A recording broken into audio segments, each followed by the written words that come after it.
use statistics to my advantage here. We have 75% of the population here who are Indians and 25% Americans. Statistics can be misleading sometimes. We have a good representation of public sector, private sector, and academics. Diversity for me in simplest form is difference. Now my question is difference good? And after seeing Naresh Kumar Garu's presentation, I thought wife and husband separate. One of the common words people use is they couldn't resolve their differences. Right? Therefore they divorced. So when differences are managed well, it's called diversity management. When differences are not managed well, it's called diversity management. So I'm talking about diversity management. I'm not a marriage counselor, so I won't talk about diversity management. So how can differences be good? Just to simplify this, I put two images and I leave it to your understanding. Here you have different spices. All Indians know spices well. If you use only one of these spices, you may not get the real taste of the Hyderabadi biryani or fish curry that we have locally. None of this can be made really good until and unless we use the different spices. Each of them has a taste, but that's not the beauty. The beauty is when they all come together, used in the right mix. That's when the taste is amazing. That's delicious, and that's why we put on a lot of wheat. So, and Anna Hazare may not like this, and I can clarify that this is not to do with Congress. What I want to tell you using this is the 5 fingers. Each of them come with a different shape, size, and a different place. But if all of them are the same, I don't think Tendulkar, forget about the 99th century or the 100th century, forget about it. He wouldn't have scored even his first century. If all his fingers are the same in terms of size, shape, and the location, he wouldn't have scored even a single century. So today, each of these fingers, though they're diverse, it's only when they're together, they make a huge value for people. I mean, today we are able to use our hand for many things. It's because each of these fingers are different. So that for me is diversity. So now I don't think I need to tell you whether we need diversity at work or not, because if we're eating a lot of spices, if we're using our hand for everything that we do, that means diversity is working. Now diversity can be bringing people from people who are different in terms of age, in terms of gender, in terms of nationality, in terms of ability, and even in terms of culture. Bringing them together and making them work together for the benefit of the organization is what we call as the diversity management. Just to explain a little bit more, I'm not going to talk about each of them because I already gave you some useful statistics about the panel members. I'll only talk about the culture part. One of the definitions that I liked about culture is it's called as the common collective software of the mind. This is the definition developed by a person called Hofstede. He's one of the fathers of cultural research. And what it says is you're a group of people who tend to think alike, and that's what we call as the culture of wisdom. In terms of values, in terms of beliefs, they bring the same values, same beliefs to the workplace, and that's when we call it a culture of this set of people. Now, there's a lot of good research that's done, especially if you go to Hofstede's website, you'll find that he has done research on culture of different countries, and he's rated each of those countries on 5 dimensions, making it absolutely easy for people like us to understand how another country is different from the country that we live in. So, if you have some time, please go through this website. It's a very, very interesting one. There's a lot of research that's already done and published here. And the other person who did a lot of research is called, his name is Trompinas. Again, he's developed a 7-dimension model which makes understanding of culture very, very simple.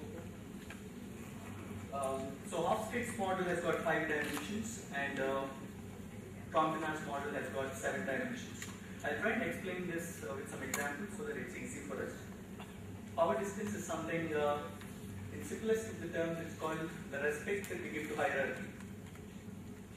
Okay, so what do you think? India has got a high power distance or low power distance? High. Why is it high? I was thinking about it because from the childhood we were told you're not supposed to question your teacher. The teacher is always right. In the organizations they tell us don't question your boss, he's always right or she's always right. You're not supposed to question the elders. So there are a series of lessons that we were taught as children, and we continue to use those values for the lessons that we learned as kids at the workplace today. Therefore, we give a lot of importance to hierarchy. So even when we disagree with our boss, we don't say it transparently because we know that the relationship will get affected. But if you go to another country, say Germany or the US, the power distance is very, very low. They say that my boss doesn't mean you're anything better than me. End of the day, each of us has a role to play, and that's why we are in the workplace. So there, the relationships are more informed. I'm not saying this is good and that is bad. I'm not saying that is good and this is bad. Just that there is.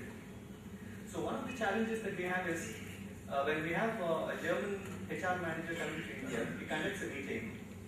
Nobody asks any questions because we were told as kids that you never question your boss.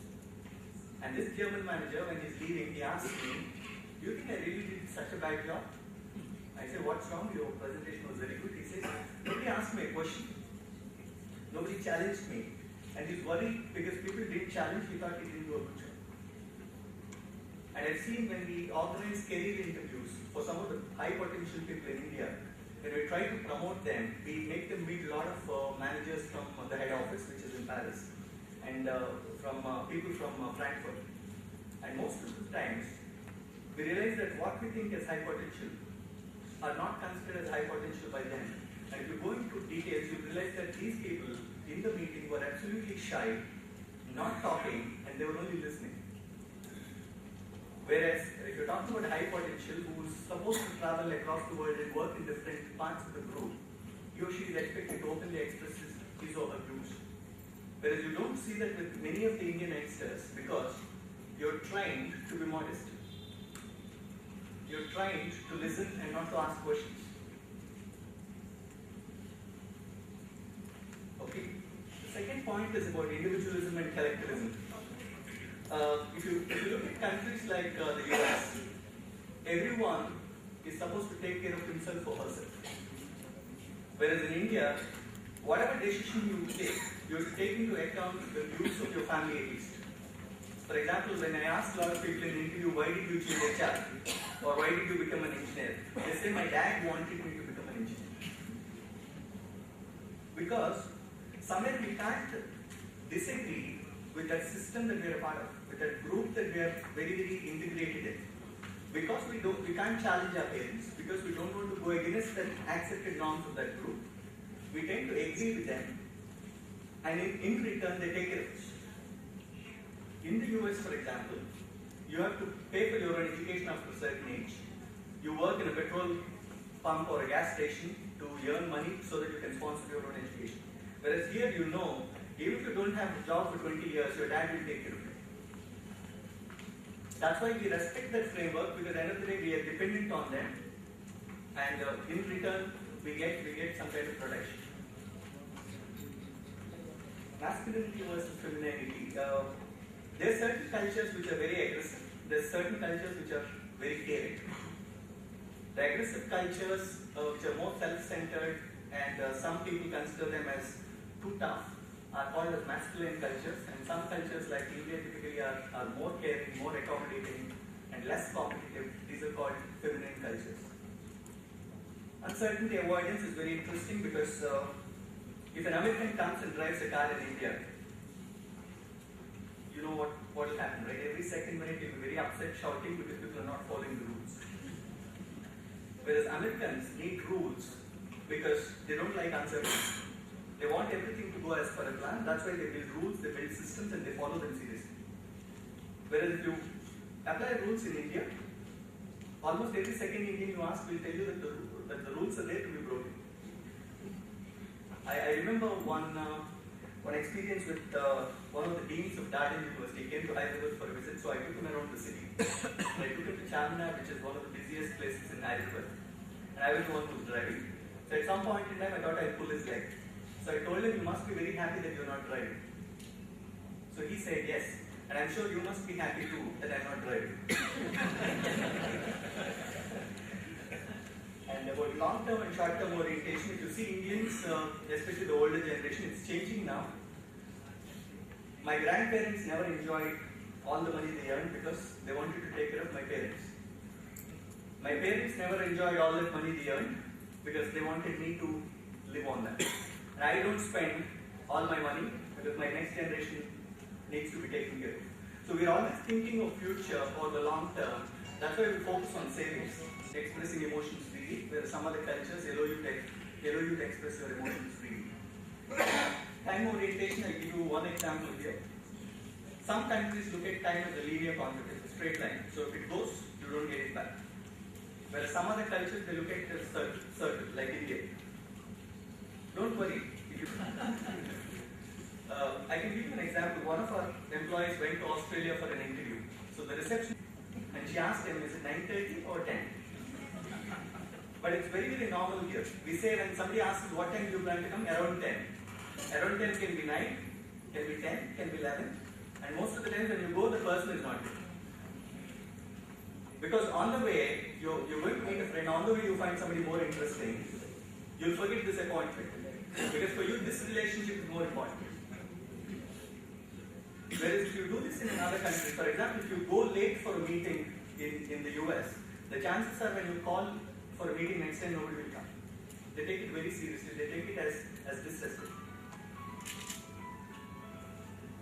And achievement versus ascription is, some cultures value you based on what you do.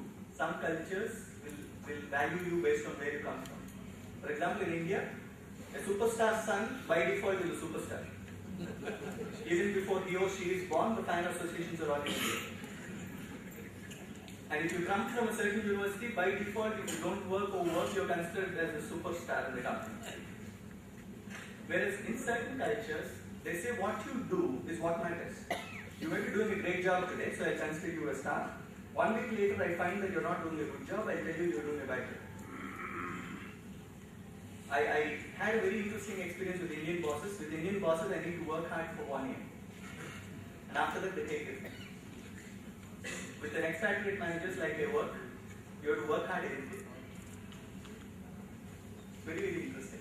If you want to challenge yourself to be a better employee, if you want to use the best of your competencies, I think at some point in life you should work with an expatriate manager. Maybe an American or a German, it doesn't matter.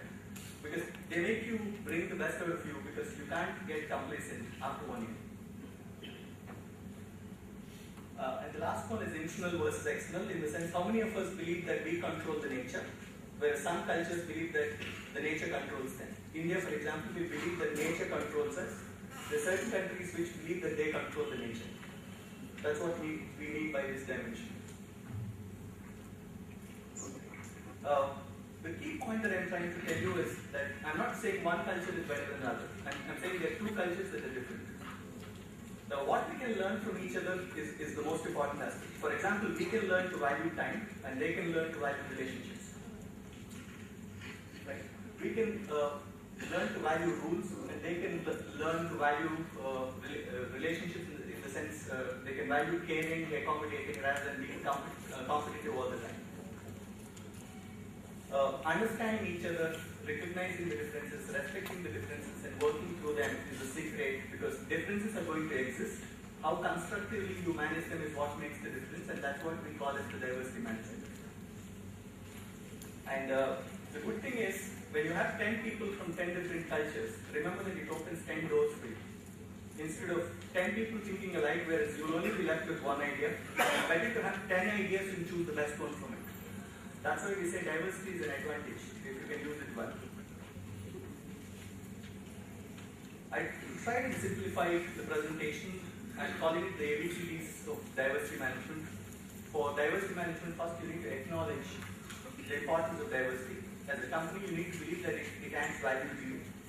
And maybe if you believe that it will help you as a company, go ahead and put it in the document.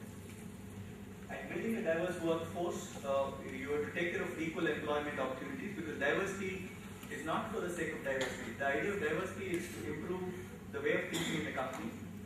And sometimes you may not have people ready right now. For example, I don't want to say my workforce will be changed to 50. This is the most important part of the diversity management, because at the end of the day, diversity will mean differences. Diversity will mean conflict. as long as you're able to manage it well, as long as you're able to resolve those differences constructively, you'll be able to derive the best out of diversity management. For Yoshi, is diversity at all a challenge for highly structured organizations like PSUS? A challenge may be systemic in essence. Where is the scope to accommodate diversity? Either way, having the microphone. Diversity definitely is a challenge. There are no two ways about it. There is immense scope because we said it is not accommodating diversity, it is actually capitalizing on diversity. So even if there are no tangible or not surface issues on diversity, actually there is a lot of scope to capitalize on diversity in terms of generation, especially generation diversity, in terms of gender diversity. So definitely both my answers are that there is definitely a challenge and there is immense scope on capitalizing diversity. Thank you. Interactions are merged. What kind of cultural differences can one foresee?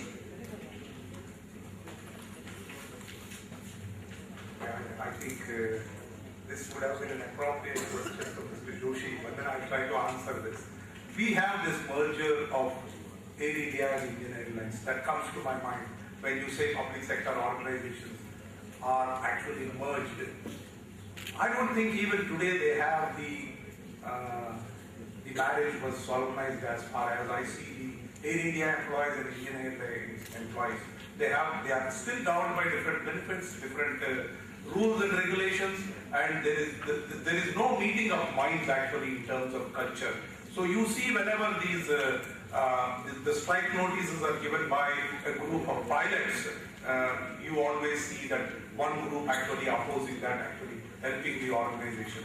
So as I've already mentioned, the organization culture also plays a very, very important role in terms of understanding and leading the cultural mergers of organization.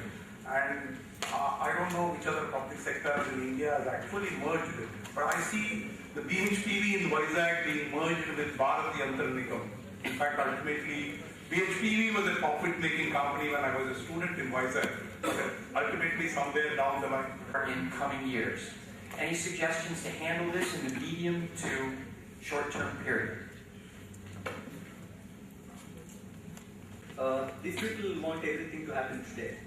In fact, we have a chief technology officer who's been with us for the past 18 years. And every second day we see a resignation from one of these young engineers, and the person says, I've learned enough in the last 2 years, and I want to move to another company. And this person says, I've been with this technology for 30 years, and I still think I didn't learn enough. How can you tell them you already learned a lot? But that's the way the world is. These people want quick results, and they're extremely competitive compared to the older generation.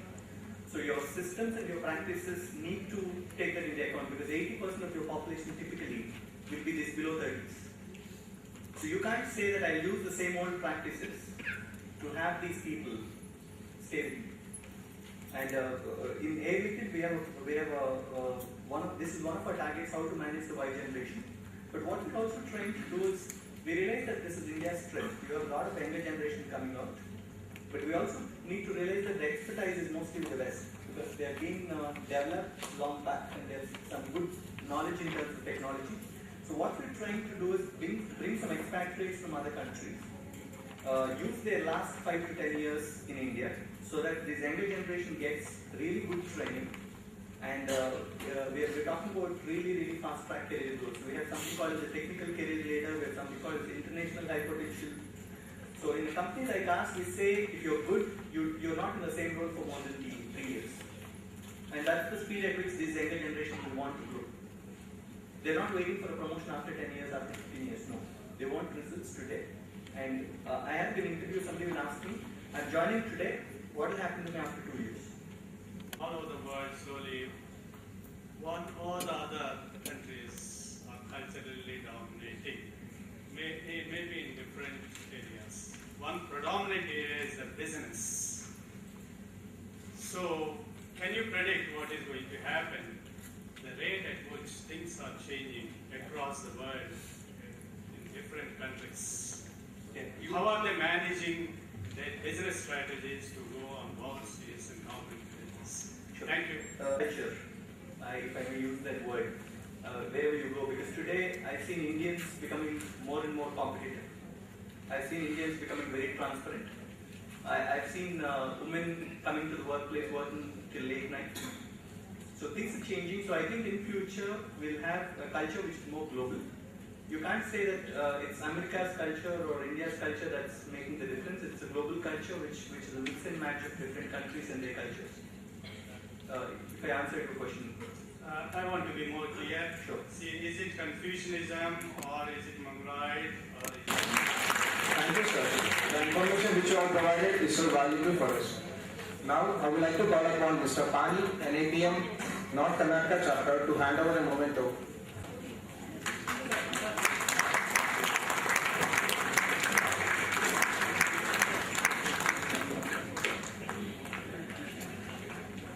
General Manager, HR, Ambuja Cements, Raipur, to hand over a memento to Mr. P. Naresh Kumar.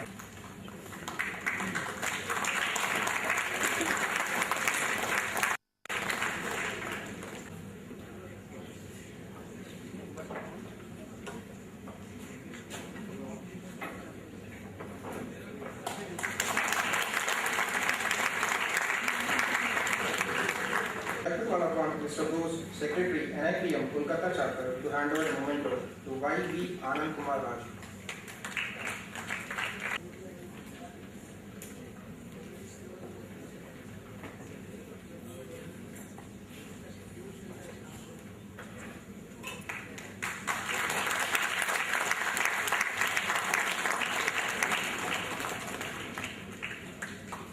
Wrapping up, we have a few announcements to be made. There will be a Patna University's boys meet after some time at the same auditorium. Regarding the accommodations, transportation for tomorrow's session, the buses will be picking all the delegates from their accommodation by 8:45 tomorrow. Today we will be having at 6 p.m. the cultures program and followed by the dinner at Side Priya Beach Resorts. The bus transportation will be provided to you for taking you from the dinner venue to your accommodations. Another request to the delegates is that please receive all your ID cards, which will be handed over to you at the registration desks. Those who have registered themselves yesterday will be receiving their identity cards tomorrow. From Karnataka.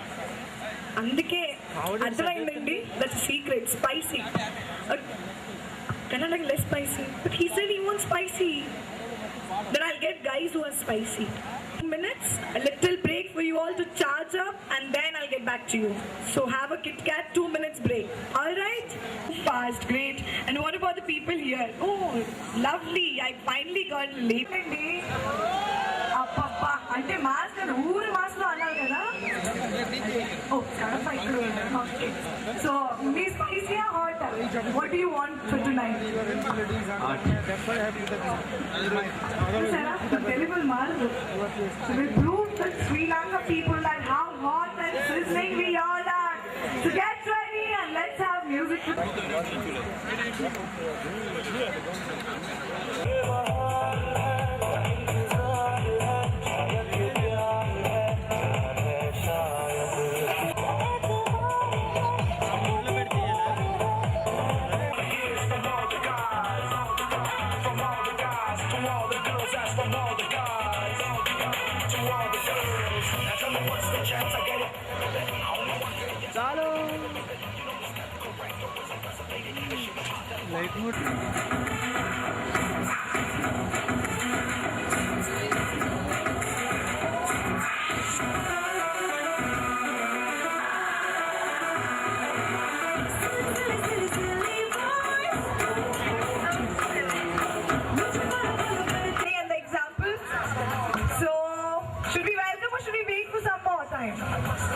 Ready to welcome?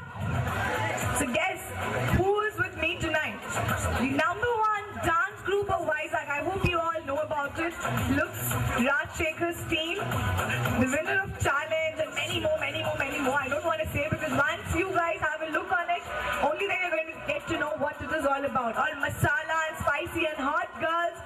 Dancers are ready on the stage, so one big hand and the music goes. And my right is very active. All together, one big hand to start the evening with Sheila Ki Jawani and music. To all the girls, asking all the guys.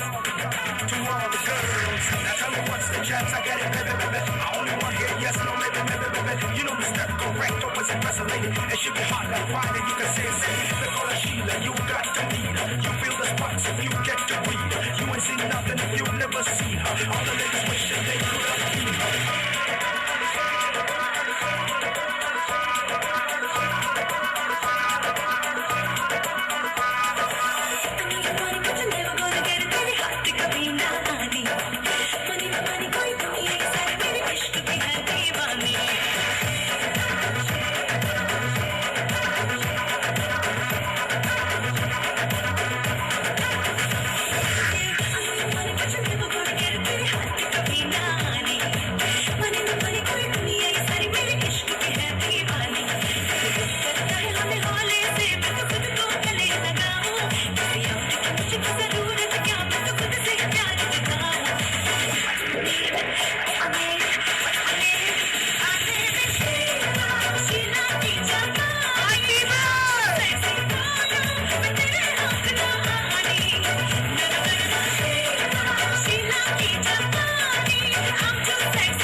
I get it, baby, baby. I only want to hear yes, no, maybe, maybe, baby. You know me, step correct, always impressive lady. It should be hot, that's fine, and you can say it.